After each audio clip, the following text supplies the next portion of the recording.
Hello and welcome to Theme Park Information. In today's how-to, we're going to look at B&M or Bomber and Mavlard, and we're going to look specifically at their Hyper and Giga coasters. Now, pretty much they're anything over 200 and 300 feet respectively.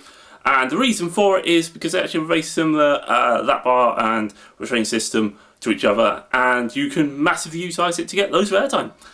So depending on where you are, this will either have a classic clamshell restraint, which is effectively something which goes right over your lap. These are insanely comfortable, and they're really good to hold on to or let go of. They really keep you very secure in your seat, and you can actually have them quite loose and get ridiculous airtime on them as well. And depending on where you are, you might also have a seat belt as well, which is, again, that's absolutely fine. So what you want to do is you want to make sure that the seat belt, usually do that first. Top tip, you want to make sure that's not too loose, not too tight. Very much similar to like a seatbelt on an airplane. Just very comfortably against your body.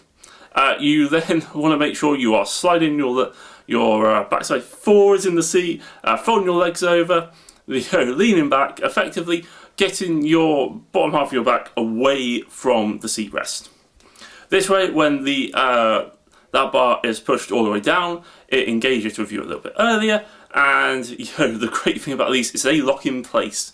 It's very, very rare that they will drop down further, so you are pretty much set the second it gets locked. And the moment it locks, you just need to wait there as they check everything, and the second you leave out the station, you just need to slide slightly further back. Make sure I usually go with the old hand measurement, where if you can flip your hands very comfortably under the clamshell restraint, you're great. If you get your fist under there, you might want to just drop it back slightly. Obviously, as all these videos, your own safety is paramount. Airtime's great. Staying in the ride is probably better. So never push it to too far or too extreme. You're here to enjoy the ride, not put yourself in any danger.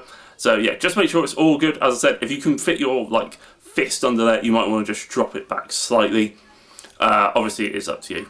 Now, obviously, some of these rides don't have the seatbelt, so again, the same previous rules applies. Where if you could get your hand under there, that's great. Now, obviously, the benefit of this is you'll get loads of airtime. The drop will be amazing, and just generally overall really fun. And again, if you ever feel unsure or unsafe, just pop it back all the way. Nice and simple. Hopefully you've enjoyed the video. If you have any tips, suggestions, put them in the comments down below.